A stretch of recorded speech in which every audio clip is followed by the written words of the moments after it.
Hello there. Good morning, good afternoon, good day, wherever you are. Hope that you are having a fantastic day so far. My name is Cyreta Laws-Frumau. I am a performance and mindset coach with the Proctor Gallagher Institute. And welcome to my channel if this is the first time that you're seeing me. I am going through the classic Think and Grow Rich. So this is a book that has sold over 15 million copies. It's an international bestseller. This book, Think and Grow Rich, was written by Napoleon Hill, who interviewed 500 or more of the wealthiest, most successful men that lived in the time of the Great Depression. The book was written first in 1937. So was the Great Depression of the 1930s. It was a very difficult time, yet there were persons that were still able to apply certain success principles in their lives and to make a difference. And that's why we're going through this book. One of the reasons. The other reason is my mentor, Bob Proctor, used this book to completely change his life. He met a gentleman by the name of Ray Stanford, who met Bob at a time when he was unhealthy, he was broke, and he wasn't very happy. He wasn't a very happy person. And Ray recommended that he read this book. Now, he read this book for approximately 60 years, for most of his adult life.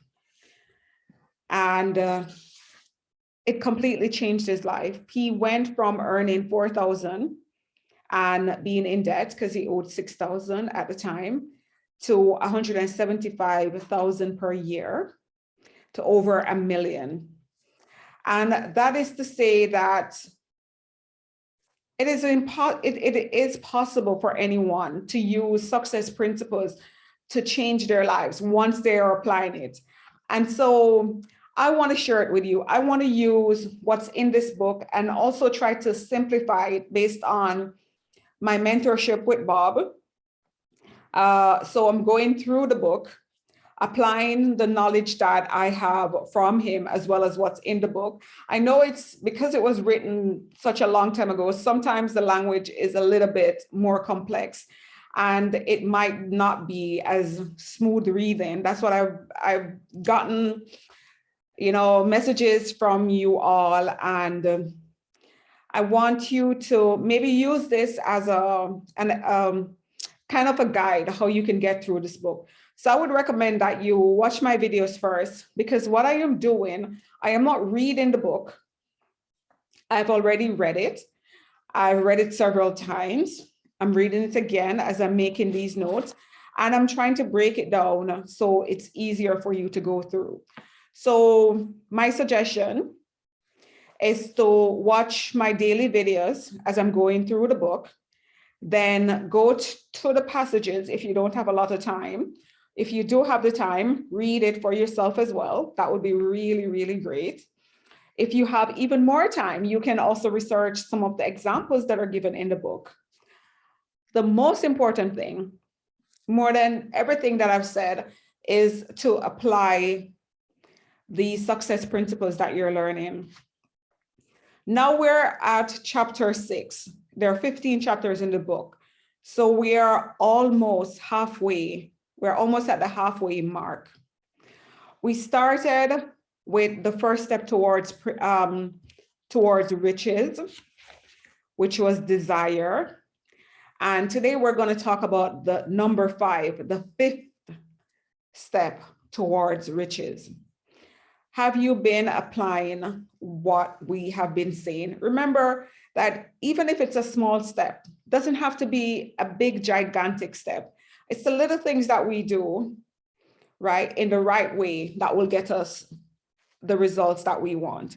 So little steps, even if it is just watching these videos, even if it is just reading the chapter and thinking about your goal or your desire, but something, take baby steps towards it. Okay, in the comment section, I normally give you some tips on how you can apply the chapter. You can use those too, because that will help you and it will guide you. Remember, Bob was reading this for 60 years, so it's not something that's going to be automatically implemented in your life. It is something that you have to continually do every day. And also remember that we are not used to picking up a book and reading it every day. We have been programmed to do it a little bit different. And that's why, more than likely, you have not gotten the results that you seek. So have fun with this. I'm a little preamble before going into the chapter, because I just wanted to address some of the questions that I've gotten and some of the comments that I've gotten as well. And maybe you're also thinking the same thing. So the best way that we can tackle this together. So chapter 6, this is the chapter on imagination. This chapter is so huge. And if you have been paying attention to my previous videos, you would know that this chapter, imagination, this principle has been coming up for us throughout this entire book so far. This chapter 6 is a chapter that I'm gonna break down. I'm gonna go a little bit slower in it because the topic of imagination is huge. It's really, really important. Nothing in our world has been created without the power of imagination. Everything that we see, every convenience that we express was first a thought in the mind of someone. It begins as a thought, and then it made its way into matter. This computer that I am speaking to you on, the internet that I'm using, was created through the power of imagination. Every single thing that you can think of. The plant behind me came from God's imagination, God, infinite intelligence, source, spirit, whatever you want to call this higher being that is in charge of our world. So this is huge. Imagination is a great power. It's probably I don't know. I'm just thinking it might be like the greatest power in our world. So, this topic is a topic that maybe you buy into it. Maybe you're saying, oh, come on, is it that important? But you don't have to believe it. It's a law. And just like the law of attraction, you don't have to believe it for it to work for you. Just like the law of vibration, they are there, the law of gravity. It is what it is.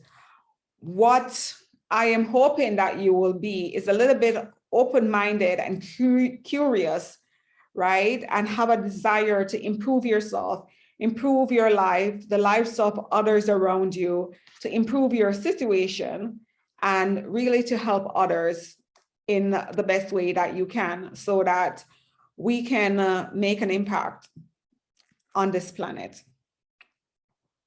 So change the perspective of your entire life and ask yourself, how can this information help me? How can I apply it to my circumstances? If it can help you, if you see with an open mind, there's a way for it to help you, then use it. Okay? Okay, so let's get into it. Like I said, I really, really love this chapter, and I love this topic. It starts for me on page 136. And Napoleon says, so remember, this is the 5th step towards riches. It starts off by saying that imagination is literally the workshop. It is the workshop of the human mind. Okay, what is a workshop? When we think about the term workshop, a workshop is a place where, work is being performed. It's where plans are being made. It's where activities being carried out on a particular subject or a project, right? Now, when Napoleon says that imagination is the workshop where man creates all his or her plans, then he's saying that the start of everything is the imagination.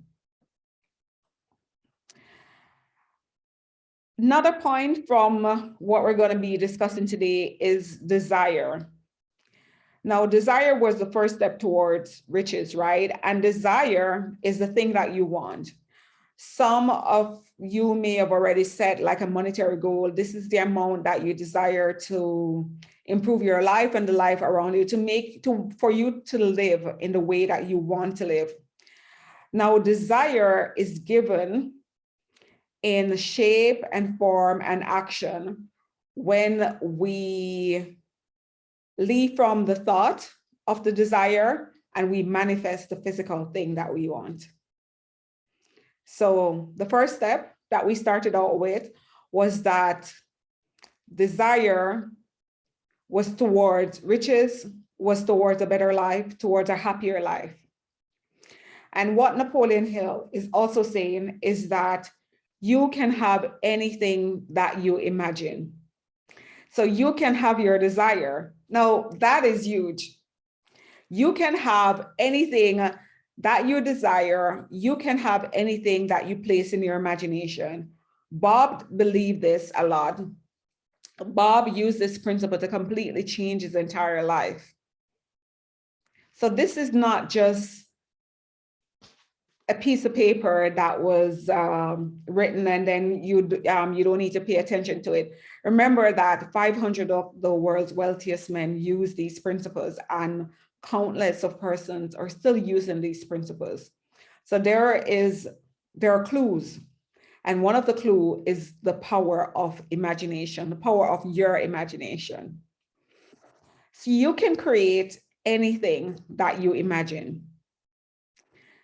And again, I want you to think of how much convenience we have, how far we've come in terms of the airplane. Marconi, sorry, we spoke about him in chapter 2 on desire. When he was thinking about, he imagined wireless communication, his friends had him committed to a mental asylum because they said, this guy's crazy. What is he saying? What is he thinking? Yet today we take it for granted. So the thing that you're imagining, if you are thinking to change and improve this world, it could be the very thing that we need to move us to a greater convenience. So just think about that, okay? Okay, to get into our 3 points. 1, we can create anything that we want. How do we do this? Well, there are 2 forms of imagination, he says. The first one is synthetic imagination. And this is where we arrange old concepts, old ideas, old plans. We bring them together in a combination. And we do this frequently. So your schooling, this is where this comes in. Your schooling, your experience, your observation, you use synthetic imagination to solve problems using what you already know or what you observe. And this is synthetic imagination is what we all frequently use. The second imagination is creative imagination. Now this is the interesting part. Creative imagination is communication that we receive from infinite intelligence. The term infinite intelligence, I call God, I call spirit, I call source, I call energy. You might also call it those names. You might also call it the supreme being, I mean, these are names that we use interchangeably, right? So infinite intelligence is the vast, there's no proper, it is everything, it is all. If we try to describe it, we probably would fail because I don't think anyone really knows. Or we can speculate and we can guess. So infinite intelligence just is. And creative imagination comes through infinite intelligence, through hunches, inspiration, you know, that aha moment that there's an idea that pops in your head and it has nothing to do with your schooling or you observing something or any of your experience. And then the third point of this chapter is that desire is of no value until it has been transformed into its physical equivalent. So let's think about this a little bit, because this is why I emphasize so much about taking action. So say there's something that you're thinking about. If you don't move to bring that thing into its physical form, so desire the thing that you want, then it has no value. If you don't start that business to start earning more money, if you don't go after that job, if you don't ask for that promotion, it doesn't make sense. It will always remain nothing. So if it's just stuck in your head, it is of no value. He said desire is a thought impulse. So desire is the thing that you're thinking. I want to earn $5 million, or I want to start earning 100,000 euros, or I want to turn my annual income into a monthly income. It's all a thought, right? And that's the desire. So it is in the form, desire is in a form of energy, because thought is an energy impulse. And that is why we say that your thoughts are powerful. So even though you think, oh, I'm thinking this, it doesn't mean anything. Your thoughts are really powerful because they attract to you the situation that you have, the people that you're surrounded by, your circumstances.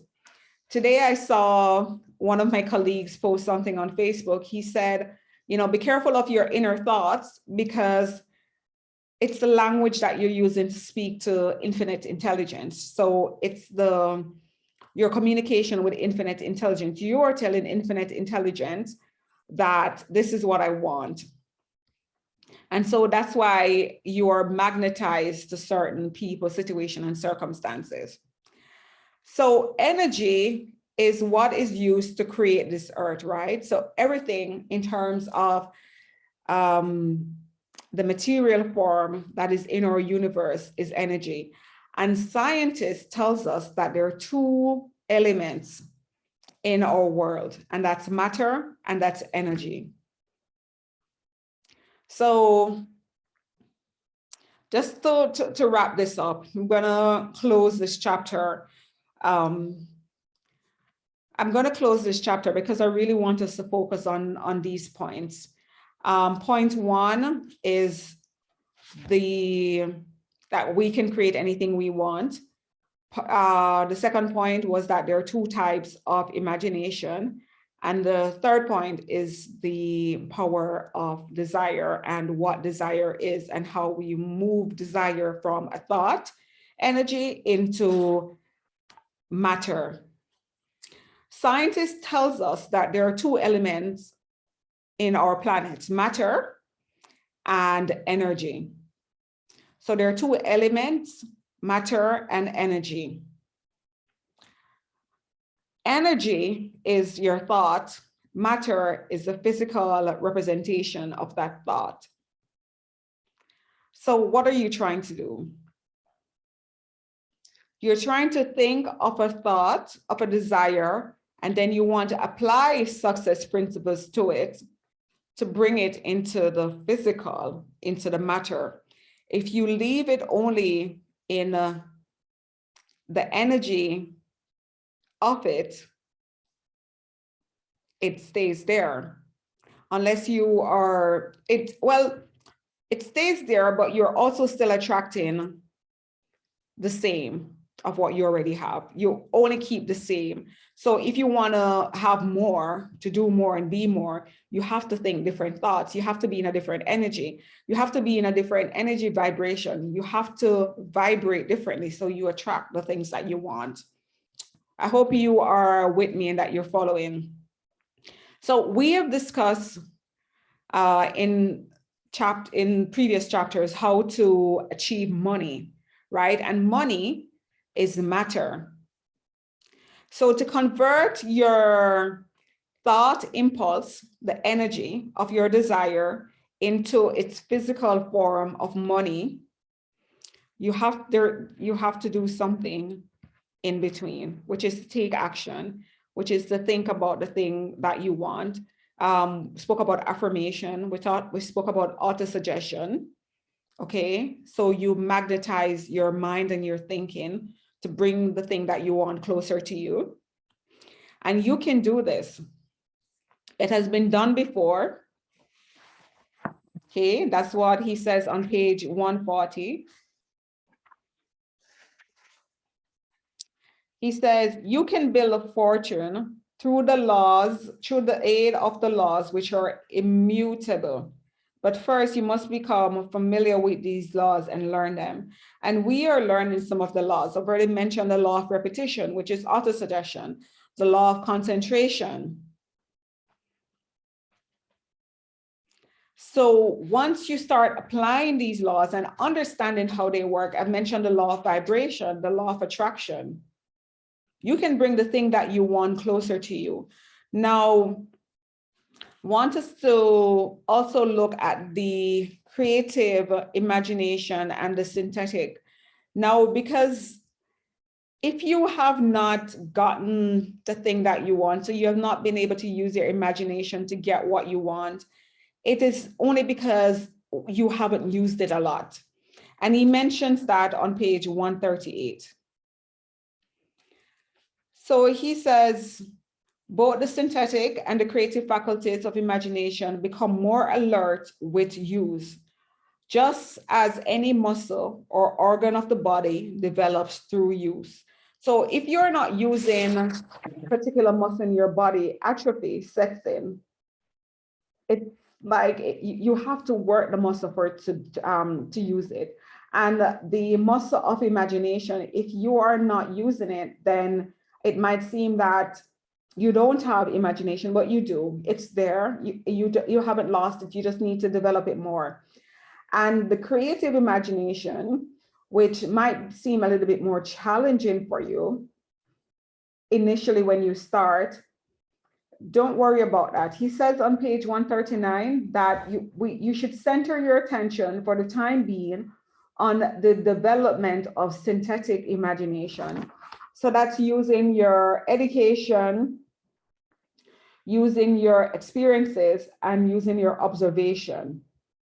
So first, that's the focus. The focus, your attention, center your attention, focus your attention for the time being on the development of synthetic imagination, because this is the faculty which you will use more often in the process of converting desire into money. The tangible reality of money calls for the use of a plan or plans. So you're going to plan in your mind. Just before I go, because I really don't want to stretch this video out, I told you that this is a video that I want to spend time on because I want us to really understand it. So you're going to create a plan, just like the lady in chapter 5 created a plan for her son. You're going to create a plan about how you're going to get your desire. And you're going to use your experiences, you're going to use your education, and you're going to use your observation of people that have done what you want to do. They say success leaves clues. So whatever you want is not out of your control. It is not that far away. You just need to put in a little bit of work, do a little bit of research into the thing that you want to bring it closer.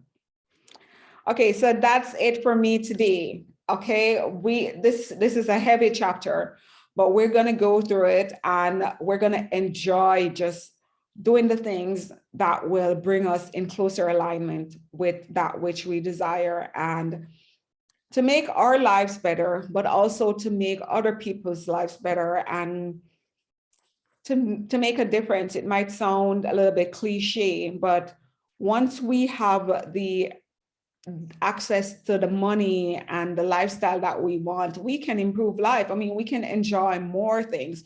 We can give more. So it's not only to have, but we can do, be, and give others the experience as well. So I will catch you in my next video. I thank you so much for watching, and I will see you soon. Please take care of yourselves.